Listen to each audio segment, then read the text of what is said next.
Story time audio ബുക്സിലേക്ക് എല്ലാവർക്കും സ്വാഗതം. ജോസി വാഗമറ്റം എഴുതിയ നോവൽ ചാവുകടൽ. സൈമൺ തരകൻ ഗ്ലാസ്സിലിരുന്ന വെള്ളം എടുത്തു കുടിച്ചു.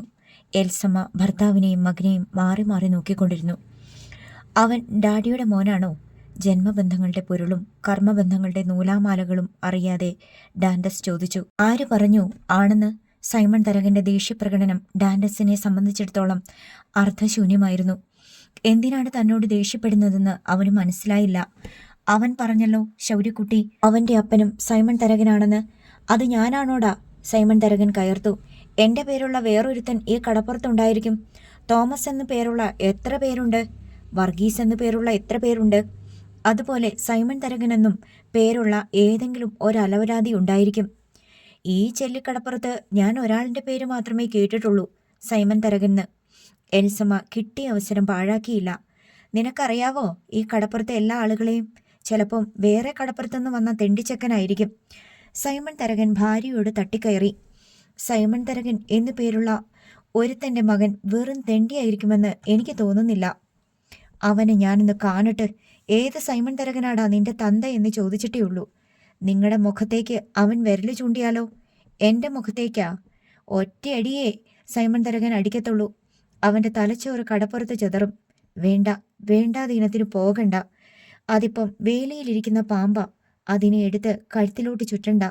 ശൗര്യക്കുട്ടി എന്ന മുക്കുവ ചെറുക്കൻ തൻ്റെ അപ്പൻ്റെ പേര് സൈമൺ തരകൻ എന്നാണെന്ന് പറഞ്ഞതിന് ഡാഡിയും മമ്മിയും തമ്മിൽ ചീറിക്കടിക്കുന്നത് എന്തിനാണെന്ന് ഡാൻഡസിന് മനസ്സിലാകുന്നില്ല. മിണ്ടാതിരുന്നാൽ നമുക്ക് നല്ലത്, എൽസമ്മ വീണ്ടും പറഞ്ഞു. പിന്നെ ഞാനും സൈമൺ തരകന്റെ മകനാണെന്ന് പറയാൻ ചങ്കൂറ്റമുള്ള ഒരുത്തൻ ചെല്ലിക്കടപ്പുറത്ത് വളർന്നു വരുന്നുണ്ടെന്ന കാര്യം മറക്കണ്ട. എനിക്കവൻ എൻ്റെ കാലിലെ വിരയിലെ കടിക്കുന്ന ഉറുമ്പ മറ്റേ കാലുകൊണ്ട് തൂത്ത ഞെരടി തേഞ്ഞു പോകാനുള്ളതേ ഉള്ളൂ. നിങ്ങൾ ഞെരടാൻ പോകണ്ടെന്നാ പറഞ്ഞത്. അവസാനം തന്നെത്താൻ ഞെരടിയെ പോലിരിക്കും. നീ പോടി. ബാക്കി മത്തങ്ങ വലുപ്പത്തിലുള്ള ഒരു ഉഗ്രൻ തെറിയായിരുന്നു. ഒപ്പം തെറിച്ചെണീറ്റ പോലെ സൈമൺ തരകൻ കസേര തട്ടി മറിച്ചെണീറ്റ് പോവുകയും ചെയ്തു. ഡാഡിക്കെന്താ മമ്മി ഇത്രയും ദേഷ്യം? അഹങ്കാരം തലയ്ക്ക് പിടിച്ചു പോയതുകൊണ്ട്. ആ മീനിൻ്റെ കാര്യം ഞാൻ പറഞ്ഞത് കുഴപ്പമില്ല. ശൗര്യക്കുട്ടിയുടെ കാര്യം പറഞ്ഞതാ പ്രശ്നമായത്. ശൗര്യക്കുട്ടിയോട് ഡാഡിക്ക് ദേഷ്യമാ? ആ, ആയിരിക്കും. ഡാഡിക്ക് ദേഷ്യമില്ലാത്ത ആരെങ്കിലും ഉണ്ടോ ഈ ലോകത്ത്? അത് ശരിയാ, ഡാൻഡസ് അനുകൂലിച്ചു. സൈമൺ തരകൻ നേരെ മുറിയിലേക്ക് ചെന്ന് ഫോൺ എടുത്ത് ഏലിയാസിനെയും ഇഗ്നേഷ്യസിനെയും വിളിച്ച് ബംഗ്ലാവിലേക്ക് വരാൻ കൽപ്പിച്ചു. ഒരേ സമയം 2 പരാജയങ്ങളാണ് സംഭവിച്ചിരിക്കുന്നത്. ഒന്ന്, സൈമൺ തരകന്റെ മകൻ മീൻ ചോദിച്ചിട്ട് ആ ഞാഞ്ഞോൾ അത് കൊടുത്തില്ല. 2, അവന്റെ അപ്പനും സൈമൺ തരകനാണെന്ന് തന്റെ മകന്റെ മുഖത്ത് നോക്കി പറഞ്ഞു. 2നും മാപ്പില്ല. ഏലിയാസും ഇഗ്നേഷ്യസും എത്തിയപ്പോൾ സൈമൺ തരകൻ കാർ ഗ്യാരേജിലേക്ക് ഇറങ്ങിച്ചെന്ന് അവരോട് കർശനമായി പറഞ്ഞു. ആ എമിലിയുടെ പിഴച്ച മോനില്ലേ ശൗര്യക്കുട്ടി, അവനെ ഈ കടപ്പുറത്തുനിന്ന് ഓടിക്കണം. പക്ഷേ എൻ്റെ പേര് നാട്ടിക്കരുത്. മുതലാളി, അവനെ തൊട്ട നമ്മൾ നാറും. കടപ്പുറത്ത് എല്ലാവർക്കും അറിയാം അവൻ പിഴച്ചുണ്ടായവനാന്ന്. ഏലിയാസ് പറഞ്ഞു. പിന്നെന്ത് ചെയ്യുമെടാ, അവൻ ഈ കടപ്പുറത്ത് വളർന്നു വരുന്നത് എനിക്ക് വലിയ തലവേദനയാ. നിങ്ങൾ നോക്കിയാ അവനെ അടിച്ചോടിക്കാൻ പറ്റത്തില്ലേ? കടപ്പുറത്ത് അലഞ്ഞു നടക്കണ പട്ടിയെ ഓടിക്കണ പോലെ. ഞങ്ങൾ നോക്കട്ടെ മുതലാളി. മുതലാളിക്ക് പേരുദോഷം വരാതെ ചെയ്യണമല്ലോ. ഏലിയാസും ഇഗ്നേഷ്യസും കൂടി കടപ്പുറത്തേക്ക് പോയി. ശൗരി കൊണ്ടുവന്ന നെയ്മീൻ കറി വെക്കുകയായിരുന്നു കുഞ്ഞന്ന. എമിലി ചൂര പിൻമുറ്റത്ത് വെച്ച് വെട്ടിക്കഴുകിയാണ്. ഉച്ചവരെ ശൗര്യക്കുട്ടി കിടന്നുറങ്ങി. പിന്നെ എഴുന്നേറ്റ് ചോറുണ്ണാനിരുന്നു. നെമ്മീൻ കറി നല്ലതാ, അവൻ അത് രുചിച്ചു നോക്കിയിട്ട് പറഞ്ഞു. അമ്മ വെച്ചതാടാ, എമിലി പറഞ്ഞു. നീ എന്തിനാ അതിൻ്റെ പകുതി ഫ്രാങ്കോന്റെ വീട്ടിൽ കൊടുത്തേച്ചും പോന്നത്? അവരെ നിന്നെ വള്ളത്തിൽ പോലും കയറ്റത്തില്ലല്ലോ. അമ്മ, അവരാണല്ലോ എന്നെ ആദ്യം കടലിൽ കൊണ്ടുപോയത്. എന്നും വെച്ച് നെമ്മീനൊക്കെ കൊടുക്കണമായിരുന്നോ? ചൂരയുണ്ടായിരുന്നല്ലോ. കൊടുക്കുമ്പോൾ നല്ലത് കൊടുക്കണം അമ്മ, എന്നാൽ കിട്ടുമ്പോൾ നല്ലത് കിട്ടും. ഇതാര് പഠിപ്പിച്ചു തന്ന്? ജെറമി ചായൻ. അതൊക്കെ പഴയ കാലത്ത്. ഇപ്പം നല്ലത് കൊടുത്താൽ ചീഞ്ഞതേ തിരിച്ചു കിട്ടത്തുള്ളൂ. അമ്മ, അപ്പൊ ചീഞ്ഞത് കൊടുത്താലോ? ഒന്നും കിട്ടത്തില്ലല്ലോ. നീ ചോറുണ്ണ്. അമ്മ, ഇന്നുണ്ടല്ലോ ആ സൈമൺ മുതലാളിയുടെ മോൻ എൻ്റെ അടുത്ത് പറയുക ആ ചൊറക് അവന്റെ കാറിലോട്ട് കൊണ്ടുവയ്ക്കാൻ. സൈമൺ മുതലാളിന്റെ മോനെ നീ എവിടെ വെച്ച് കണ്ട്? എമിലി ജാഗ്രതയോടെ മകനെ നോക്കി. ഞാൻ വള്ളത്തിൽ നിന്നിറങ്ങുമ്പോൾ അവൻ കടപ്പുറത്ത് നോക്കി നിൽക്കണ്. എന്നിട്ട് അവൻ എൻ്റെ അടുത്ത് മീൻ ചോദിച്ച്. അത് ഞാൻ ചൂണ്ടയ്ക്ക് പിടിച്ച മീന കൊടുക്കൂലെന്ന് പറഞ്ഞ്. നിനക്ക് എങ്ങനെ മനസ്സിലായി സൈമൺ തരകൻ്റെ മോനാണെന്ന്? അവൻ എൻ്റെ അടുത്ത് പറഞ്ഞ് സൈമൺ തരകൻ്റെ മോനാണെന്ന്. എന്നിട്ട് നീ എന്ത് പറഞ്ഞ്? ഞാനും സൈമൺ തരകൻ്റെ മോനാണെന്ന് പറഞ്ഞ്. അല്ല പിന്നെ. എമിലി ഞെട്ടിപ്പോയി. കുഞ്ഞെന്നെ വായിലേക്കിടാൻ കൊണ്ടുവന്ന ചോറ് താഴ്ത്തി കണ്ണി മിഴിച്ചു നോക്കി. അവർ രണ്ടുപേരും ഷോക്ക് ഒറ്റ പോലെ ഇരിക്കുന്നത് കണ്ട് ശൗര്യക്കുട്ടി ചവയ്ക്കുന്നത് നിർത്തി അമ്പരപ്പിലായി. അമ്മ, എന്നാ? നീ എന്തിനാണ് അങ്ങനെ പറഞ്ഞത്? എമിലി വേവലാതിയോട് ചോദിച്ചു. അവൻ്റെ നിപ്പും നോട്ടവും ചോദ്യം എനിക്ക് പിടിച്ചില്ലമ്മ. അപ്പം എനിക്ക് അങ്ങനെ പറയാനാ തോന്നിയത്. നിന്നോട് ആര് പറഞ്ഞ് നീ സൈമൺ തരകൻ്റെ മോനാണെന്ന്? എമിലിയുടെ സ്വരത്തിൽ വിറയൽ പടർന്നു. ശൗര്യക്കുട്ടി മുഖം താഴ്ത്തിയിരുന്നു. ചോറ് വാരിയുണ്ടു. അവൻ്റെ മറുപടിക്ക് കുഞ്ഞനെയും എമിലിയും കാത്തു. എൻ്റെ ചെവി പൊട്ടയൊന്നും അല്ലമ്മ. പട്ടി കുരയ്ക്കണതും കോഴി കൂകണതും കാക്ക കരയണതും കാറ്റ് വീശണതും ഒക്കെ എനിക്ക് കേൾക്കാം. അങ്ങനെ ഒരുപാട് ശബ്ദങ്ങളുണ്ട് കടപ്പുറത്ത്. എല്ലാത്തിനും ചെവി കൊടുത്ത് നിൽക്കണ്ട. നിന്നോട് ആര് പറഞ്ഞ് സൈമൺ മുതലാളിയാ നിന്റെ അപ്പനെന്ന്? എൻ്റെ അടുത്ത് ജെറമി ചായൻ പറഞ്ഞിട്ടുണ്ട്. അമ്മയുടെ മുഖത്ത് നോക്കാതെ ചോറ് കുഴച്ചുകൊണ്ട് അവൻ പ്രതിവചിച്ചു. ഞാൻ പറഞ്ഞിട്ടുണ്ടാ നിന്റെ അടുത്ത് നീ സൈമൺ മുതലാളിൻ്റെ മോനാണെന്ന്? ഇല്ലല്ലോ. നിന്നെ പെറ്റത് ഞാനാ. ഞാൻ പറയണം നീ ആരുടെ മോനാണെന്ന്. നിന്റെ അപ്പൻ സൈമൺ മുതലാളിയാണെന്ന് ഞാൻ എന്നു പറയുന്നു അന്നേ അയാൾ നിന്റെ അപ്പനാകത്തുള്ളൂ. ശൗര്യക്കുട്ടി ഒന്നും മിണ്ടാതെ തല കുനിച്ചിരുന്ന് ഏതാനും ഉരുള ചോറ് കൂടി ഉണ്ടു. എന്നിട്ട് ചോദിച്ചു, അമ്മ, ഇന്നാളൊരിക്കെ സൈമൺ മുതലാളിൻ്റെ അടുത്ത് ചോദിക്കണ കേട്ടല്ലോ, നിങ്ങളുടെ മോനല്ലേ ഈ നിൽക്കണതോ എന്ന്. എമിലി പതറിപ്പോയി. കടപ്പുറത്ത് വെച്ച് കാറിൻ്റെ മോണറ്റിൽ നിന്ന് ശൗര്യയെ വലിച്ച് താഴെയിട്ട് സൈമൺ മുതലാളി അടിച്ചത് എമിലിക്ക് ഓർമ്മ വന്നു. അന്ന് ഇവൻ കൊച്ചല്ലായിരുന്നോ? അതൊക്കെ ഓർമ്മയിൽ വയ്ക്കാനുള്ള പ്രായം ഇവനുണ്ടായിരുന്നോ? അത് ഞാൻ നിന്നോട് പറഞ്ഞതല്ലല്ലോ. നിന്നെ അയാൾ തല്ലാതിരിക്കാൻ വേണ്ടി അയാളോട് വഴക്കിട്ടതല്ലേ? എമിലിയുടെ ശബ്ദത്തിൻ്റെ മൂർച്ച മടങ്ങിപ്പോയി. ഇത് ഞാൻ അമ്മയോട് പറഞ്ഞതല്ലല്ലോ, അവനോട് പറഞ്ഞതാണല്ലോ, സൈമൺ മുതലാളിയുടെ മകനോട്. ശൗര്യയുടെ സ്വരത്തിന് ശൗര്യം കൂടിയിരുന്നു. പിന്നെ എമ്മിലേക്ക് ഒന്നും പറയാനുണ്ടായില്ല. ശൗരി ഊണ് കഴിച്ച് എണീറ്റ് പോയ ശേഷം കുഞ്ഞനെയും എമിലിയും കൂടി മനസ്സിൽ പൊന്തി വന്ന ആദ്യ പങ്കിട്ടു. ഇനി എന്തൊക്കെ ഉണ്ടാകാൻ പോണെന്ന് ആർക്കറിയാം. അവൻ്റെ അമ്മോടും അപ്പനോടും ചെന്ന് പറഞ്ഞു കൊടുക്കുമല്ലോ. ഇവൻ്റെ പ്രായമല്ലേ അവനും. കുഞ്ഞന എമിലിയെ നോക്കി. അയാൾക്കിത് കേട്ടാൽ കലി ഇളകും. അയാളുടെ മോൻ ചോദിച്ച മീനും കൊടുത്തില്ല. ഇവനും അയാളുടെ മോനാണെന്ന് വിളിച്ചു പറയുകയും ചെയ്തു. അയാളിനി വെറുതെ ഇരിക്കുക. എന്തെങ്കിലും ഒരു പ്രതികാര നടപടി സൈമൺ തരകന്റെ ഭാഗത്ത് നിന്ന് ഉണ്ടാകുമെന്ന് തന്നെ എമിലി ഭയന്നു. വൈകുന്നേരം 4 മണിക്ക് കടലിൽ പോകാൻ വേണ്ടി ശൗരി ട്രൗസർ ഇട്ട് തൊപ്പിയും തലയിൽ വെച്ച് ഒരു സഞ്ചിയും കയ്യിൽ ചുരുട്ടിപ്പിടിച്ച് കടപ്പുറത്തേക്ക് പോയി. ശോശാമ്മയുടെ ചായക്കടയിൽ നിന്ന് കാപ്പിയും സുഖീനും കഴിച്ചു. ചായക്കട പലഹാരങ്ങളിൽ അവന് ഏറ്റവും ഇഷ്ടം ചെറുപയറും ശർക്കരയും തേങ്ങയും കൂടി ഉരുളയാക്കി മാവിൽ മുക്കി എണ്ണയിൽ പൊരിച്ചെടുക്കുന്ന സുഖീനുകളാണ്. 4:30 മണിക്ക് വള്ളം ഇറക്കേണ്ട സമയത്ത് അവൻ സെന്റ് തോമസ് വള്ളം കരയ്ക്ക് കയറ്റി വെച്ചിരിക്കുന്നിടത്തേക്ക് എത്തി. സെന്റ് തോമസിലെ വള്ളക്കാരെല്ലാം എത്തിച്ചിട്ടുണ്ട്. 2 പേർ വല മാടിയെടുത്ത് വള്ളത്തിൽ കയറ്റുന്നു. അടുത്ത 2 പേർ അരിയും സാധനങ്ങളും വെള്ളവും വള്ളത്തിൽ കൊണ്ടുവയ്ക്കുന്നു. ശൗര്യക്കുട്ടിയെ ആരും കണ്ടമട്ടില്ല. തന്നെ കാണാഞ്ഞിട്ടാണോ? ശൗര്യയ്ക്ക് സംശയമായി. കൺകോണിലൂടെയുള്ള ചില പാളിനോട്ടങ്ങളുണ്ട്. തോമസ് ചേട്ടാ, ശൗര്യക്കുട്ടി വിളിച്ചു. തോമസ് ചേട്ടൻ ചെവി കേൾക്കില്ലെന്ന് തീരുമാനിച്ചിരിക്കുകയാണ്. ശിവൻ ചേട്ടാ, ശൗര്യക്കുട്ടി അടുത്തയാളെ നോക്കി. ശിവൻ ആ നേരത്ത് ജെൻസനോട് എന്തോ ചോദിച്ചു. അവർ കടലിലേക്ക് വള്ളം തള്ളിയിറക്കാൻ ഭാവിച്ചു. എല്ലാവരും ചേർന്ന് ഒത്തുപിടിച്ച് തള്ളുകയാണ്. മണൽപ്പരപ്പിൽ ഇട്ട തടിക്കട്ടകളിലൂടെ വള്ളം നിരങ്ങിയിറങ്ങുന്നതനുസരിച്ച് തോമസ് ചേട്ടൻ തടിക്കട്ടകൾ ഇട്ടുകൊടുക്കുന്നുണ്ട്. ശൗരിയും ഏറ്റവും പിന്നിലായി നിന്ന് വള്ളം തള്ളിക്കൊടുത്തു. വള്ളം കടലിലിറങ്ങി. എല്ലാവരും വള്ളത്തിൽ കയറി. ശൗരി വെള്ളത്തിലേക്ക് ഇറങ്ങി നിന്ന് ജെൻസന്റെ നേർക്ക് കൈ നീട്ടി. ശൗരിക്ക് പൊക്കക്കുറവായതുകൊണ്ട് ആരെങ്കിലും കൈ കൊടുത്ത് പിടിച്ചു കയറ്റുകയാണ് പതിവ്. ജെൻസൻ കൈ കൊടുക്കാതെ തിരിഞ്ഞു നിന്നു കളഞ്ഞു. ശൗരി തോമസ് ചേട്ടന്റെ നേർക്ക് കൈ നീട്ടി. ഉള്ള കാര്യം പറ തോമസ് ചേട്ടാ, അവനെ ഇട്ട് കളിപ്പിക്കാതെ, ശിവൻ പറഞ്ഞു. എടാ, നീ ഞങ്ങളുടെ കൂടെ വരണ്ട, തോമസ് ചേട്ടൻ നിർവികാരതയോടെ പറഞ്ഞു. അതെന്നാ തോമസ് ചേട്ടാ? അതങ്ങനെ ഇന്നു മുതൽ നീ ഞങ്ങളുടെ വള്ളത്തിൽ കടലിപ്പണിക്ക് വരണ്ട. ഞാൻ എന്നാ കുറ്റം ചെയ്തിട്ടാന്ന് പറ? നീ ഒരു കുറ്റവും ചെയ്തിട്ടില്ല. പക്ഷേ ഇനി നിന്നെ ഞങ്ങൾക്ക് വേണ്ട. ഞാനൊന്നും ചെയ്തില്ലല്ലോ. ഞങ്ങളോട് നീ ഒന്നും ചെയ്തില്ല. നിന്നോട് ഞങ്ങൾക്ക് ഒരു വിരോധവുമില്ല. നിന്നെ വള്ളത്തിൽ കേട്ടാത്ത കൊണ്ട് വലിയ വിഷമവുമുണ്ട്. നീ എന്നാ ചെയ്തതെന്ന് നീ തന്നെ ആലോചിച്ചു നോക്ക്. അപ്പോൾ നിനക്ക് മനസ്സിലാകും. അപ്പോൾ ഇനി എനിക്ക് സെന്റ് തോമസ് വള്ളത്തിൽ പണിയില്ല? അതല്ലേടാ പറഞ്ഞത്. നീ വേറെ വള്ളം നോക്ക്. ഫ്രാങ്കോന്റെ വള്ളത്തിൽ കയറ്റാമോന്ന് ചോദിക്ക്. ജെൻസൺ കഴുക്കോലെടുത്ത് ഊന്നി. വള്ളം അല്പം കൂടി കടലിലേക്ക് നീങ്ങി. തോമസ് ചേട്ടൻ എഞ്ചിൻ എടുത്തു വച്ച് സ്റ്റാർട്ട് ചെയ്തു. സെന്റ് തോമസ് പടിഞ്ഞാറെ കടലിലേക്ക് കുതിച്ചു.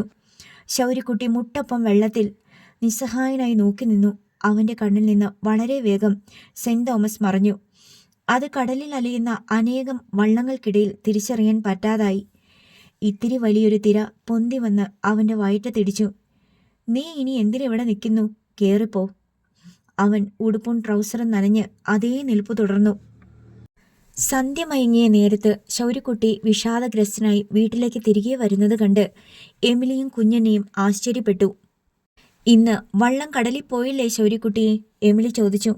ചില ദിവസങ്ങളിൽ അങ്ങനെ സംഭവിക്കാറുണ്ട്. പണിക്കാരിൽ 2-3 പേർ വരാതിരിക്കുക, മണ്ണെണ്ണയ്ക്ക് ക്ഷാമം വരിക, കടലിൽ പോകരുതെന്ന് സർക്കാരിൻ്റെ മുന്നറിയിപ്പ് കിട്ടുക, വള്ളം ഇറക്കാൻ പറ്റാത്ത വിധം കടൽ പെരുകി വരിക, ഇത്യാദി സന്ദർഭങ്ങളിൽ കടലിൽ പോകാതെ ശൗര്യക്കുട്ടി തിരികെ വരാറുണ്ട്. പക്ഷേ അതെല്ലാം തീരെ അപൂർവമായി സംഭവിക്കുന്ന കാര്യങ്ങളാണ്. വള്ളം കടലിൽ പോയി, എന്നെ കൊണ്ടുപോയില്ല, ശൗര്യക്കുട്ടി പറഞ്ഞു. അതെന്നാ? എമിലിക്കൊരു ദുസൂചന കിട്ടി. എന്താന്ന് പറഞ്ഞില്ലമ്മ.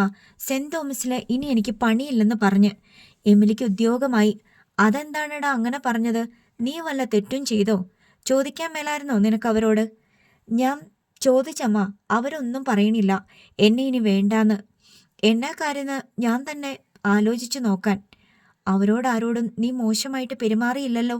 ഇല്ലമ്മ, അതൊന്നുമില്ല. സൈമൺ മുതലാളി അവരോട് പറഞ്ഞു കാണും നിന്നെ ഇനി കടലിൽ പണിക്ക് വള്ളത്തെ കൊണ്ടുപോകണ്ടെന്ന്. എമിലിയുടെ ഊഹം കൃത്യമായിരുന്നു. സൈമൺ മുതലാളി എന്തിനാ ഇവനെ വള്ളത്തിൽ കയറ്റണ്ടെന്ന് പറയണേ? കുഞ്ഞനയ്ക്ക് മനസ്സിലായില്ല. ഇവൻ സൈമൺ മുതലാളിൻ്റെ മകനോട് പറഞ്ഞല്ലോ ഇവനും സൈമൺ മുതലാളിൻ്റെ മോനാണെന്ന്. അതയാൾക്ക് ഇഷ്ടപ്പെടുവാ? അയാളുടെ മോൻ ചോദിച്ച മീനും കൊടുത്തില്ല പോരെ? ഇപ്പോഴാണ് ശൗര്യക്കുട്ടിക്കും ഏകദേശം ഒരു ഊഹം കിട്ടിയത്. പക്ഷേ മനുഷ്യബന്ധങ്ങളുടെ ആഴവും പരപ്പും കടൽ പോലെയാണെന്നും അതിൽ സങ്കീർണമായ അനേകം അടിയൊഴുക്കുകളും മരണച്ചുഴികളും ഹിംസ്രജീവികളും ഉണ്ടെന്നും മനസ്സിലാക്കാനുള്ള ത്രാണി അവനുണ്ടായിരുന്നില്ല. സാരമില്ലടാ, നിന്നെ ഫ്രാങ്കോന്റെ വള്ളത്തിലോട്ട് വിളിച്ചിട്ടുണ്ടായിരുന്നല്ലോ. നീ അവിടെ ചെന്ന് ചോദിക്ക്. സെന്റ് തോമസ് മാത്രമല്ലല്ലോ ചെല്ലിക്കടപ്പുറത്തുള്ളത്. ജീസസ് ഉണ്ട്, വേളാങ്കണ്ണി മാതാവുണ്ട്, ഗുരുവായൂരപ്പനുണ്ട്, ശ്രീ അയ്യപ്പനുണ്ട്, ഷാജഹാനുണ്ട്. എമിലി അവനെ ആശ്വസിപ്പിച്ചു. രാത്രി ജാനറ്റ് അവളുടെ ചില ആവലാതികളുമായി ശൗര്യക്കുട്ടിയെ സമീപിച്ചു. അവൾക്ക് പള്ളിയിൽ പോകാൻ ഒരു ജോഡി നല്ല ഡ്രസ്സില്ല. വള്ളി പൊട്ടി കൂട്ടിത്തുന്നിയ ചെരുപ്പാണ് അവളുടേത്. കഴുത്തിലും കാതിലും ഇടാൻ പെട്ടെന്ന് നിറം മങ്ങിപ്പോകാത്ത തിളക്കമുള്ള മാലയും കമ്മലും വേണം. അവളുടെ പ്രായത്തിലുള്ള പെൺകുട്ടികൾ ഉപയോഗിക്കുന്ന തരം പൗഡറോ കൺമഷിയോ പൊട്ടുകളോ ഒന്നും അവൾക്കില്ല. ജാനറ്റ് ആവലാതി പറയുന്നത് കേട്ട് എമിലി അവളെ ശാസിച്ചു. എടി, നിനക്ക് നാണമില്ലേടി അവനോട് പറയാൻ? നിന്നേക്കായാലും 4 വയസ്സിനടുത്ത് ഇളയതല്ലേടി അവൻ. നീ എന്നാ ഡെന്നിച്ചിനോട് പറയാത്തെ? അവനല്ലേ ശൗര്യക്കുട്ടിയേക്കാളും മൂത്തവൻ. അവന് വയസ്സ് 13 അപ്പോഴാ നീ അവൻ്റെ ഇളയവനോട് ചെന്ന് പറയണത്. ഡെന്നിച്ചിനോട് പറഞ്ഞിട്ട് എന്നാ കാര്യം? ജാനറ്റ് ചോദിച്ചു. അവന് ജോലിയും കൂലിയും ഉണ്ടോ? എടി, ഒരു മനസാക്ഷി വേണ്ടായോ? അവന് 11 വയസ്സല്ലേ ഉള്ളു. ഞാൻ പിന്നെ ആരോട് പറയും? ജാനറ്റ് 2-3 തവണ ശക്തിയായി തലമാന്തി. അവനാണെങ്കിൽ ഉള്ള പണിയും കൂടെ പോയിട്ട് നിൽക്കുക. എമിലി ജാനറ്റിനോട് വെളിപ്പെടുത്തി. അമ്മ, ചേച്ചി പറഞ്ഞോട്ട് അമ്മ ഇങ്ങനെ വഴക്ക് പറയണ്ട. ശൗര്യക്കുട്ടിക്ക് ആകെ ഒരു പെങ്ങളേ ഉള്ളൂ. അത് അവൻ്റെ ചേച്ചിയാണെങ്കിലും അനുജത്തിയോടുള്ള പോലെ ഒരു വാത്സല്യമാണ് അവൻ അവളോട്. അവൾ മുന്നിൽ വന്ന് നിന്ന് ഓരോ ആവശ്യങ്ങൾ പറയുമ്പോൾ അവൻ എന്തെന്നില്ലാത്ത അഭിമാനം തോന്നും. ചിലപ്പോൾ ചിരിയും വരും. പ്രായം വെച്ച് നോക്കിയാൽ താൻ ജാനറ്റിനെയാണ് ആശ്രയിക്കേണ്ടതെന്ന് അവൻ അറിയാം. അവളാണ് അവനെ കൂടി സംരക്ഷിക്കേണ്ടത്. പക്ഷേ ഇവിടെ തല തിരിച്ചാണ് കാര്യങ്ങൾ. ചെല്ലിക്കടപ്പുറത്ത് പല ആൺകുട്ടികൾക്കും അനുജത്തിമാരും ചേച്ചിമാരും ഉള്ളതായി ശൗര്യക്കുട്ടിക്കറിയാം. അവരിൽ പലരെയും അവൻ കാണുകയും സംസാരിക്കുകയും ചെയ്തിട്ടുണ്ട്. എന്നായാലും ജാനറ്റിനോളം ഭംഗിയും പ്രസരിപ്പും മറ്റാരുടെയും പെങ്ങന്മാർക്കില്ല എന്നത് അവന് ജാനറ്റിനോടുള്ള പ്രിയം വർദ്ധിപ്പിച്ചു. അവളുടെ സഹോദരനായിരിക്കുന്നതിൽ അവൻ അഭിമാനം കൊണ്ടു. ജാനറ്റിൻ്റെ ഏത് ആവശ്യങ്ങളും സാധിച്ചു കൊടുക്കാൻ ശൗര്യക്കുട്ടിക്ക് സന്തോഷമേ ഉള്ളൂ. അവൾ അവനോട് എന്തെങ്കിലും വേണ എന്ന് പറയുന്നത് കേൾക്കാൻ തന്നെ അവന് വലിയ കൗതുകമാണ്. പൈസ കയ്യിൽ വരുമ്പോൾ അവൾക്ക് വിലപിടിപ്പുള്ള വസ്ത്രങ്ങളും സ്വർണ്ണാഭരണങ്ങളും വാങ്ങിക്കൊടുക്കണമെന്ന് അവൻ തീരുമാനിച്ചിട്ടുണ്ട്. അവളെ അവൻ എത്ര വേണമെങ്കിലും പഠിപ്പിക്കും. അവൾ ഒരു ഡോക്ടറായോ ടീച്ചറായോ ബാങ്കിലെ ഉദ്യോഗസ്ഥയായോ എത്തിപ്പെടുന്നത് കാണാൻ അവൻ അതിയായ ആഗ്രഹമുണ്ട്. അവളുടെ കല്യാണം നടത്തി കൊടുക്കുന്നതും ശൗര്യക്കുട്ടിയായിരിക്കും. ഇപ്പോൾ അവൾ ഉന്നയിച്ച ആവശ്യങ്ങളെല്ലാം ശൗര്യക്കുട്ടി അംഗീകരിച്ചു. അടുത്തയാഴ്ച തന്നെ അവൾക്ക് വേണ്ടതെല്ലാം വാങ്ങിക്കൊടുക്കും. അത് കേട്ടപ്പോൾ ഡെന്നിച്ചൻ അവൻ്റെ ആവശ്യങ്ങളുമായി ശൗര്യക്കുട്ടിയെ സമീപിച്ചു. അവന് സ്കൂളിൽ നിന്ന് എക്സ്കർഷന് പോകണം. ഒരു ജോഡി ഷൂസും വേണം. ടീഷർട്ടും ജീൻസും വേണം. അതിൽ ആഡംബരം എന്ന് തോന്നിയത് ശൗര്യക്കുട്ടി മനസ്സുകൊണ്ട് വെട്ടി. ബുക്കിനും ചെരുപ്പിനും പേനയ്ക്കും വേണ്ടിയുള്ള അഭ്യർത്ഥനകൾ അംഗീകരിച്ചു. രാവിലെ ജർമ്മിച്ചായൻ്റെ വീട്ടിൽ ചെന്നതാണ് ശൗര്യക്കുട്ടി. ജീസസ് വള്ളത്തിൽ അവർ കൊണ്ടുപോകുമോ എന്നറിയണം. തലേ ദിവസം കടലിൽ പണിക്ക് പോയി വന്നതേയുള്ളൂ ഫ്രാങ്കോയും ഡാനിയലും. ശൗര്യക്കുട്ടി അവരോട് കാര്യം പറഞ്ഞു. എന്നെ സെന്റ് തോമസിന്ന് വിട്ടു. ജീസസിന് ആളെ വേണോ?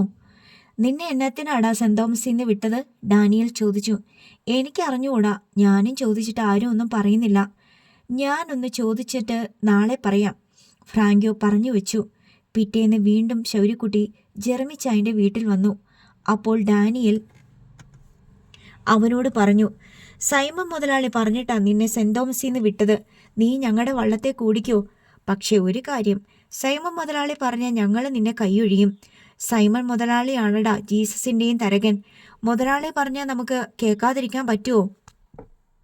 സെന്റ് തോമസിന്ന് എന്നോട് അങ്ങനെയൊന്നും പറഞ്ഞില്ലല്ലോ. അതെന്തുകൊണ്ടാണെന്ന് എനിക്കറിഞ്ഞുകൂടാ. നീ ഇന്നു മുതൽ ഞങ്ങളുടെ വള്ളത്തിൽ കയറിക്കോ. അന്ന് രാത്രി ശൗര്യക്കുട്ടി ജീസസിലാണ് കടലിൽ പോയത്.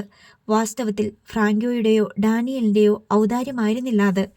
ഫ്രാങ്കോയുടെ ഭാര്യ ലീനാമ്മ നിർബന്ധിച്ച് പറഞ്ഞിട്ടുണ്ടായിരുന്നു, നിങ്ങ കടലിൽ പോണെങ്കിൽ ശൗര്യക്കുട്ടിയും കൊണ്ടുപോ. നമ്മൾ ഒരിക്കൽ അവനെ വള്ളത്തിന്ന് പറഞ്ഞയച്ചതല്ലേ. എന്നിട്ടും നിങ്ങ കടലിൽ പോകാത്തപ്പോൾ അവനല്ലേ കറിക്ക് മീൻ കൊണ്ടുവന്ന് തരുന്നേ. വേറെ ആര് ചെയ്യും? അതാണ് അവൻ്റെ നന്ദി. നമ്മളത് മറക്കാൻ പാടില്ല. ശൗര്യക്കുട്ടിക്ക് ജീസസിൽ തിരിച്ചെത്തിയപ്പോൾ എന്തെന്നില്ലാത്ത സന്തോഷമായിരുന്നു. സ്വന്തം തറവാട്ടിൽ തിരിച്ചെത്തിയ പോലെ. സെന്റ് തോമസിൽ നിന്ന് വശമാക്കിയിരുന്ന വിരുതുകൾ ശൗര്യക്കുട്ടി ജീസസിൽ പ്രയോഗിച്ച് ഫലിപ്പിച്ചു. രാത്രി വല വീശിയ ജീസസിന് തൃപ്തികരമായി മീനും കിട്ടി. അതുമായി പിറ്റേന്ന് രാവിലെ കരയ്ക്കെത്തിയപ്പോൾ നല്ല വിലയും ലഭിച്ചു. പക്ഷേ ഉച്ച തിരിഞ്ഞപ്പോൾ ശൗര്യക്കുട്ടിക്ക് ഡാനിയലിൻ്റെ വിളി വന്നു. ഉറങ്ങി എണീറ്റ് ഊണും കഴിച്ച തിണ്ണയിലിരിക്കുമ്പോഴായിരുന്നു ശൗര്യയുടെ 500 രൂപ മൊബൈലിലേക്ക് വിളിച്ച് ഡാനിയൽ വിധിവാക്യം പറഞ്ഞത്. എടാ ശൗര്യേ, നീ ഞങ്ങളുടെ ജീസസിന് പണിക്ക് വരണ്ട കേട്ടാ.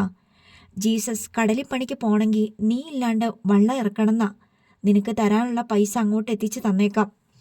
ശൗര്യക്കുട്ടിക്ക് ആദ്യം അത് വിശ്വാസം വന്നില്ല. ആരാണ് വിളിച്ചതെന്ന് സംശയിച്ച് അവൻ ഫോണിലേക്ക് നോക്കി. ഡാനിയൽ ചേട്ടൻ തന്നെ. ശൗര്യക്കുട്ടിക്ക് ആദ്യം തോന്നിയ തളർച്ച പെട്ടെന്ന് വാശിക്ക് വഴിമാറി. അവൻ എമിലിയോട് പറഞ്ഞു, അമ്മ, ജീസസ് എന്നു എന്നെ മാറ്റി. എമിലി അന്തം വിട്ടു. സാരമില്ലമ്മ, വേറെ വള്ളം ഉണ്ടോന്ന് നോക്കട്ടെ. നീ ഏത് വള്ളത്തിൽ പണിക്ക് പോയാലും ആ കാലമാടൻ അതിന്ന് നിന്നെ ഇറക്കും. എമിലി അമർഷത്തോടെ പറഞ്ഞു. സൈമൺ മുതലാളിൻ്റെ പൈസ വാങ്ങാത്ത വള്ളമൊന്നും ചെല്ലിക്കടപ്പുറത്തില്ലേ അമ്മ? അയാൾ തരകനല്ലാത്ത വള്ളക്കാരെയും അയാൾ വിലക്കും. മൂർഖനാ. പക്ഷേ ശൗര്യക്കുട്ടി തോറ്റുമടങ്ങാൻ തയ്യാറല്ലായിരുന്നു. അവൻ ചെല്ലിക്കടപ്പുറത്തെ ഓരോ വള്ളക്കാരോടും പണി ചോദിച്ചു നടന്നു. എന്നെ നിങ്ങളുടെ വള്ളത്തിൽ പണിക്കെടുക്കുക. ഞാൻ നല്ല പോലെ പണി ചെയ്യും. ശൗര്യക്കുട്ടിയുടെ ജോലിയെപ്പറ്റി ആർക്കും തെല്ലും സംശയമില്ല. ആത്മാർത്ഥതയുള്ളവനാണ്, വരച്ചുള്ളവനാണ്. അവനെയും കൂട്ടി കടലിൽ പോയാൽ വെറും കൈയോടെ മടങ്ങേണ്ടി വരില്ലെന്നാണ് വിശ്വാസം. ഒന്നുമില്ലെങ്കിൽ കറിക്കുള്ള മീനെങ്കിലും കിട്ടും. കടൽ എത്ര കരിഞ്ഞു കിടന്നാലും. തന്നെ കൂടി വള്ളത്തിൽ പണിക്ക് കയറ്റുമോ എന്ന് ശൗര്യക്കുട്ടി ചോദിച്ചപ്പോൾ വള്ളക്കാർ തിരിച്ചൊരു ചോദ്യം ചോദിച്ചു. നീ സെന്റ് തോമസിൽ പോയിക്കൊണ്ടിരുന്നവനല്ലേ? അതിന്നിറങ്ങിയാ? നിന്നെ ഇന്നലെ ജീസസി കണ്ടല്ലോ. അവർ പറഞ്ഞയച്ച. ശൗര്യക്കുട്ടി ആ ചോദ്യങ്ങളെല്ലാം മറ്റൊരു മറുചോദ്യം കൊണ്ട് നേരിട്ടു. ഇത് സൈമൺ തരകന്റെ കാശു വാങ്ങിച്ച വള്ളമാണാ? എങ്കി വേണ്ട. സൈമൺ തരകനോട് പണം കടം വാങ്ങി കടലിലിറങ്ങിയ ഒരൊറ്റ വള്ളവും തനിക്ക് തുണ തരില്ലെന്ന് അവന് ബോധ്യപ്പെട്ടു കഴിഞ്ഞു. സൈമൺ തരകൻ പറഞ്ഞാൽ അവർക്ക് അനുസരിക്കാതിരിക്കാൻ പറ്റില്ല. സൈമൺ തരകന്റെ പണം വാങ്ങാത്ത വള്ളങ്ങൾ ചെല്ലിക്കടപ്പുറത്തുണ്ടോ എന്ന് അവൻ അന്വേഷിച്ചു. 6 വള്ളങ്ങളുണ്ട്. സൈമൺ തരകന് ചുങ്കം കൊടുക്കാൻ കടപ്പാടില്ലാത്തവരായിട്ട്. അവരെ ഓരോരുത്തരെയും ശൗരി സമീപിച്ച് പണി ചോദിച്ചു. ആർക്കും ശൗര്യയോട് വിരോധമില്ല. ശൗരിക്കുട്ടി സൈമൺ തരകന്റെ ചോരയിൽ ജനിച്ചവനാണെന്ന് അറിയാത്തവരല്ല അവരാരും. എന്നെ വള്ളത്തിൽ കയറ്റിയെന്നറിഞ്ഞ സൈമൺ മുതലാളി നിങ്ങളെ വരട്ടും. അങ്ങനെ വരട്ടിയ നിങ്ങൾ എന്നെ വള്ളത്തിൽ നിന്ന് ഇറക്കി വിടുവോ? സൈമൺ മുതലാളിയോട് ചെറുത്തു നിൽക്കാൻ ആർക്കുണ്ട് ധൈര്യം എന്നാണ് ആ ചോദ്യത്തിന്റെ മറ്റൊരർത്ഥം. സൈമൺ തരകനുമായി യാതൊരുവിധ സാമ്പത്തിക കടപ്പാടും ഇല്ലാത്തവർക്ക് പോലും ധൈര്യമില്ല എന്നതായിരുന്നു സത്യം. എടാ മോനെ, അയാളുടെ സഹായം ഇല്ലെങ്കിലും നമ്മൾ ജീവിക്കും, അത് വേറെ കാര്യം. പക്ഷെങ്കിൽ അയാളെ ദ്രോഹിക്കാൻ വന്നാൽ നമുക്ക് ബുദ്ധിമുട്ടാകും. അയാളോട് ജയിക്കാൻ നമ്മളാരാ? അറബിക്കടൽ വള്ളത്തിൻ്റെ ഉടമകളിൽ ഒരാളായ ചാക്കപ്പൻ ചേട്ടൻ ശൗരിയോട് പറഞ്ഞു. എന്നിട്ട് ചാക്കപ്പൻ രണ്ടും കൽപ്പിച്ച് ശൗരിക്കുട്ടിയെ അറബിക്കടലിൽ പണിക്ക് കൊണ്ടുപോകാനുള്ള ധൈര്യം കാണിച്ചു. ബന്ധുക്കളായ 4-5 കുടുംബങ്ങൾ ചേർന്ന് വിലയ്ക്ക് വാങ്ങിയ വള്ളമാണ് അറബിക്കടൽ. അവർക്കൊരിക്കലും സൈമൺ തരകന്റെ സഹായം തേടേണ്ടി വന്നിട്ടില്ല. കടലിൽ പണിക്കും പോകും, മീൻ കൊണ്ടുവരും, ലേലം ചെയ്ത് വിൽക്കും. അവരിൽ ഒരാളാണ് ആ വള്ളത്തിന് തരകൻ. കാരിക്കാട്ടുകാരുടെ അകന്ന ബന്ധത്തിലുള്ള കൂട്ടരായതിനാൽ സൈമൺ തരകന് അവരോട് നേരിട്ട് വഴക്കില്ല. അവർ തൻ്റെ ആശ്രയമില്ലാതെ കടലിൽ പോയി മീൻ കോരിയെടുത്ത് കൊണ്ടുവന്ന് തനിക്ക് തരകൻ പണം തരാതെ മീൻ വിൽക്കുന്നതിൽ സൈമൺ തരകന് ഉള്ളിൽ അതൃപ്തി ഉണ്ട് താനും. അറബിക്കടലിൽ ശൗരിക്കുട്ടി 3 ദിവസമേ ജോലി ചെയ്തുള്ളൂ. 4-ാം ദിവസം ചാക്കപ്പൻ പറഞ്ഞു, എടാ ശൗരിക്കുട്ടിയെ, വള്ളവും വലയും നമുക്ക് ചുമന്നുകൊണ്ട് നടക്കാൻ പറ്റുമോ? കോടാലിക്ക് 4 കൊത്തു കൊടുത്ത വള്ളത്തിൻ്റെ കഥ കഴിഞ്ഞു. ഒരു പീശാങ്കത്തിക്ക് വലമേല് 4 വര വരച്ച വലയും തീർന്നു. എത്ര ലക്ഷത്തിൻ്റെ മുതലാ? അതുകൊണ്ട് ഇന്നു മുതൽ നമ്മുടെ വള്ളത്തിൽ നീ കയറണ്ട കേട്ടാ. ശൗരിക്കുട്ടിയുടെ മനസ്സിടിഞ്ഞുപോയി. ഇനി ആരോട് ചോദിക്കും? സൈമൺ തരകനെ ഒന്നിനും ആശ്രയിക്കാത്ത വള്ളക്കാർ പോലും അയാളെ ഭയക്കുന്നു. സൈമൺ തരകൻ വിളക്കിയിട്ടാണ് ശൗരിയെ പണിക്കെടുക്കാത്തതെന്ന് ആരും വിട്ടു പറയുന്നില്ല. അങ്ങനെ പറയാൻ പോലും വിലക്കുള്ളതുപോലെ. നാളെ വള്ളത്തിനോ വലയ്ക്കോ കേടുപാടുകൾ സംഭവിച്ചാൽ, വള്ളം മുങ്ങിപ്പോയാൽ, മറ്റെന്തെങ്കിലും ഒരത്യാഹിതം സംഭവിച്ചാൽ ആശ്രയിക്കേണ്ടത് സൈമൺ തരകനെയാണ്. അതുകൊണ്ട് തന്നെ അയാൾക്ക് അനിഷ്ടമുള്ളത് ഒന്നും ചെയ്യാൻ ആരും തയ്യാറല്ല. അറബിക്കടലിൽ പണിക്ക് പോയിരുന്ന മകൻ വേഗം തിരിച്ചെത്തിയത് കണ്ടപ്പോഴേ എമിലിക്ക് കാര്യം മനസ്സിലായി. ആ പണിയും പോയി അല്ലേ ശൗരിക്കുട്ടിയെ? അവൻ മറുപടി ഒന്നും പറഞ്ഞില്ല. രാത്രിയാവുന്നതുവരെ ഒന്നും മിണ്ടാതെ തിണ്ണയിലിരുന്നിട്ട് അവൻ എഴുന്നേറ്റു. അവൻ മുറ്റത്തേക്ക് ഇറങ്ങുന്നത് കണ്ട് എമിലി ചോദിച്ചു, എങ്ങോട്ട് പോണു നീ ശൗരിക്കുട്ടിയെ? അറിയാൻ മേല, അവൻ പറഞ്ഞു. എമിലി ഉൾഭീതിയോടെ അവനെ നോക്കി. ശൗരി എന്തു പറയുമെന്നും എന്തു ചെയ്യുമെന്നും അവൾക്ക് ഊഹിക്കാൻ പറ്റില്ല. ശൗരി എന്തോ സംശയമുള്ളതുപോലെ അവളെ നോക്കി. അമ്മ, ഒരു സംശയം. ഈ കടലും മീനും സൈമൺ തരകന്റെ ആണാ? അതൊരു നിഷ്കളങ്കമായ ചോദ്യമായിരുന്നു. എങ്കിലും അതിൻ്റെ അർത്ഥവ്യാപ്തി എമിലിയെ അമ്പരപ്പിച്ചു. അല്ല, അവൾ നിസ്സങ്കോചം പറഞ്ഞു. അമ്മ, ഒരു സംശയം കൂടെ. കാരക്കേട്ട് സൈമൺ തരകൻ എൻ്റെ അപ്പനാണാ? എമിലി ഒന്ന് പകച്ചു. ഇപ്പ പറയണം, പിന്നെ മാറ്റി പറയല്ലേ. എമിലിയുടെ മനസ്സിലൂടെ അനേകം ചിന്താശലകങ്ങളും ദൃശ്യവിന്യാസങ്ങളും കടന്നുപോയി. മകനെ കാക്കാത്തവൻ അപ്പനാണോ? മകനെ ദ്വേഷിക്കുന്നവൻ അപ്പനാണോ? മകനെ നശിപ്പിക്കുന്നവൻ അപ്പനാണോ? അല്ല, എമിലി പറഞ്ഞു. പിന്നെ ശൗരി ഒരക്ഷരം മിണ്ടാതെ നടന്നു. എമിലി പുറകിൽ നിന്ന് വിളിച്ചെങ്കിലും അവൻ വിളി കേട്ടില്ല. തിരിഞ്ഞു നോക്കിയുമില്ല. കടപ്പുറത്തെ പൂഴിമണലിൽ അവൻ്റെ കാൽപാദങ്ങൾ പതിഞ്ഞിറങ്ങി. ഒടുവിൽ പുലിമുട്ടിന് മുകളിൽ കയറി നിന്ന് അവൻ ആകാശത്തെ നോക്കി, കടലിനെ നോക്കി, ഭൂമിയെ നോക്കി. ദൂരെ കാരക്കാട്ട് സൈമൺ തരകന്റെ വീട്ടിലെ വെളിച്ചം അവൻ കണ്ടു. അങ്ങോട്ട് തന്നെ തുറച്ചു നോക്കി ഏറെ നേരം അവൻ നിന്നു. എന്നിട്ട് താനും സൈമൺ തരകനും മാത്രം കേൾക്കാൻ വേണ്ടിയെന്നോണം അവൻ പറഞ്ഞു, നിന്നെ ഞാൻ നശിപ്പിക്കും, നിന്റെ കുടുംബം ഞാൻ നശിപ്പിക്കും, ഞാനും നീയും ജീവനോടെ ഉണ്ടെങ്കിൽ. അവൻ്റെ തലമുടി നാരുകൾക്കിടയിലൂടെ ചീറിക്കടന്ന കടൽക്കാറ്റ് ആ വാക്കുകൾ പെറുക്കിയെടുത്ത് കാരക്കാട്ട് ബംഗ്ലാവിന് നേർക്ക് പോയി. തോറ്റുകൊടുക്കാനുള്ളതല്ല ജീവിതം എന്ന് പണ്ടേ തിരിച്ചറിഞ്ഞവനാണ് ശൗരിക്കുട്ടി. അവൻ തോറ്റുപോയാൽ അവൻ മാത്രമല്ല, മറ്റ് 4 ജീവിതങ്ങൾ കൂടിയാണ് തോൽവിയടയുന്നത്. ശൗരിക്കുട്ടിക്ക് കുടുംബം പുലർത്തിയാൽ മാത്രം പോരാ, ജാനറ്റിനെയും ഡെനിച്ചിനെയും പഠിപ്പിക്കണം. തനിക്കൊരിക്കലും എത്തിപ്പെടാൻ അവസരം കിട്ടാതെ പോയ ഉയരങ്ങൾ താണ്ടി അവർ ഇല്ലായ്മകളെയും വല്ലായ്മകളെയും കീഴടക്കണം. ശൗരിക്കുട്ടി ചെല്ലിക്കടപ്പുറത്ത് നിന്ന് ചെല്ലാനത്തേക്ക് പോയി ഒരു വള്ളത്തിൽ പണിക്ക് കയറി. അല്ലെങ്കിൽ തന്നെ സെന്റ് തോമസ് വള്ളത്തെയും ജീസസ് വള്ളത്തെയും ഒക്കെ നല്ല പരിചയമുള്ള വള്ളക്കാരായിരുന്നു അവർ. ചെല്ലിക്കടപ്പുറത്ത് വള്ളം അടുപ്പിക്കാൻ പറ്റാത്ത സാഹചര്യങ്ങളിൽ ചെല്ലിക്കടപ്പുറത്തെ പല വള്ളങ്ങളും ചെല്ലാനത്ത് പലപ്പോഴും അടുപ്പിക്കാറുണ്ട്. ശൗര്യക്കുട്ടി കുട്ടിയാണെങ്കിലും ഒരാളിൻ്റെ പണി ചെയ്യുന്നവനാണെന്ന് ചെല്ലാനത്തുകാരിൽ പലർക്കും അറിയാം. ശ്രീമുരുകൻ എന്നായിരുന്നു അവൻ പണിക്ക് കയറിയ വള്ളത്തിൻ്റെ പേര്. വീട്ടിൽ തിരിച്ചെത്തി അമ്മയോടും കുഞ്ഞനയോടും അവൻ വള്ളത്തിൽ പണി കിട്ടിയതിൻ്റെ സന്തോഷം പങ്കിട്ടു. അവിടെയും ചെല്ലുവോ സൈമൺ മുതലാളി പണി മുടക്കാൻ? കുഞ്ഞന സംശയം പ്രകടിപ്പിച്ചു. അവിടെ വന്ന് മുടക്കിയാൽ ഞാൻ അതിൻ്റെയും ദൂരെ പോകും, ശൗര്യക്കുട്ടി വീറോടെ പറഞ്ഞു. അവനറിയാം പിന്നെയും കടപ്പുറങ്ങളുണ്ടെന്ന്. വടക്കോട്ട് മുനമ്പം ചാവക്കാട് വരെയും തെക്കോട്ട് നീണ്ടകര വരെയുമുള്ളതുമായ കടപ്പുറങ്ങൾ ശൗര്യക്കുട്ടിക്കറിയാം. ഒരൊറ്റ ബുദ്ധിമുട്ട് മാത്രമേ ശൗര്യക്കുട്ടിയെ അലട്ടിയുള്ളൂ. ചെല്ലിക്കടപ്പുറത്തെ ഏതെങ്കിലും വള്ളത്തിലാണ് പണിയെങ്കിൽ നേരെ വീട്ടിൽ നിന്നിറങ്ങി കടപ്പുറത്ത് ചെന്ന് വള്ളത്തിലോട്ട് കാലുവെച്ച് കയറിയാൽ മതി. ചെല്ലാനത്ത് ചെല്ലണമെങ്കിൽ ബസ്സിൽ കയറി പോകണം. പഴയ ഹൈവേയിലൂടെ ആലപ്പുഴയിൽ നിന്ന് ആർത്തുങ്കൽ വഴി ബസ്സുകൾ ഓടുന്നുണ്ട്. ചെല്ലാനത്ത് വള്ളത്തിൽ കയറാൻ പോകുമ്പോൾ കടലിൽ പണിക്കുള്ള വേഷം കയ്യിൽ കരുതണം. ചെല്ലാനത്തെത്തി നല്ല ഡ്രസ്സ് അഴിച്ചു മാറ്റി വേഷം മാറ്റി വേണം പണിക്ക് കയറാൻ. തിരിച്ച് കരയ്ക്ക് അടുക്കുമ്പോഴും അങ്ങനെ തന്നെ ചെയ്യണം.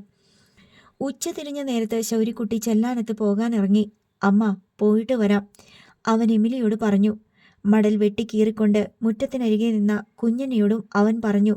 വെല്ലിമ്മച്ചി ചെല്ലാനത്ത് പോവുകയാണേ, നീ പോയിട്ട് വാ, എവിടെ ചെന്നാലും നിനക്ക് ഒരു കുഴപ്പവും വരത്തില്ല, കുഞ്ഞന പറഞ്ഞു.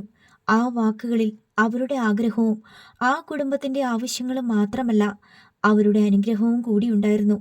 ശൗര്യക്കുട്ടിയെ സംബന്ധിച്ചിടത്തോളം ദൂരം മാത്രമേയുള്ളൂ വ്യത്യാസം. അവൻ ശ്രീമുരുകനിൽ ചെന്ന് പണിക്ക് കയറി. ഒരേ കടൽ, ഒരേ ആകാശം, ഒരേപോലത്തെ വള്ളങ്ങളും വലകളും മീനുകൾക്കുമില്ല വ്യത്യാസം. ശൗര്യക്കുട്ടിയുടെ സാന്നിധ്യം തന്നെ വള്ളത്തിൽ എല്ലാവർക്കും ഒരു ഉത്സാഹം നൽകി. മുതിർന്നവരായ അവരെക്കാൾ കടലിനെ പറ്റിയുള്ള അറിവ് അവനുണ്ടെന്ന് അവർക്ക് ബോധ്യപ്പെടാൻ അധിക സമയം വേണ്ടി വന്നില്ല. അവന് കടലിൻ്റെ അടിയൊഴുക്കുകളും മേലൊഴുക്കുകളും അറിയാം. കടലിൻ്റെ ഉൾവലിവും പുറന്തള്ളും അറിയാം. അവൻ ചെയ്യേണ്ട ജോലികൾ എന്തെന്ന് ആരും പറഞ്ഞു കൊടുക്കണ്ട, അതവൻ ഭംഗിയായി ചെയ്തിരിക്കും. കടൽ ഇളകുന്നത് പോലെ, തിരകളിൽ വള്ളം ഇളകുന്നത് പോലെ കടലിലായിരിക്കുമ്പോൾ അവൻ്റെ ചോരയിലും ഒരു തിരയിളക്കമുണ്ട്. പ്രതീക്ഷയും ഉത്സാഹവും പ്രസരിപ്പും അവനിൽ ഓളം വെട്ടുന്നുണ്ട്. അവൻ്റെ പഞ്ചേന്ദ്രിയങ്ങളും കടലിൻ്റെ തുടിപ്പുകൾ ആഴത്തിൽ അറിയുന്നുണ്ട്. സ്വന്തം ജോലി ചെയ്യുക മാത്രമല്ല അവൻ ചെയ്യുന്നത്, മറ്റുള്ളവരെ അവരുടെ ജോലിയിൽ സഹായിക്കാനും ഒരു മടിയുമില്ല. അവൻ്റെ മുഖത്തേക്ക് നോക്കിയാൽ ആർക്കും മനസ്സിലാകും കടലിലെ ഓരോ നിമിഷവും അവൻ ആസ്വദിക്കുന്നുണ്ടെന്ന്. ശൗര്യക്കുട്ടി ശ്രീമുരുകനിൽ പണിക്ക് പോയി തുടങ്ങിയ ശേഷം എമിലിയുടെ വീട്ടിൽ നിന്ന് ദാരിദ്ര്യം ഒഴിഞ്ഞുപോയി.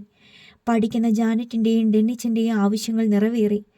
കല്യാണം കഴിച്ച് ചേന്നവേലിക്ക് പോയ വിൻസിക്ക് അലമാരയും പെട്ടിയും വാങ്ങിക്കൊണ്ടു കൊടുത്തു.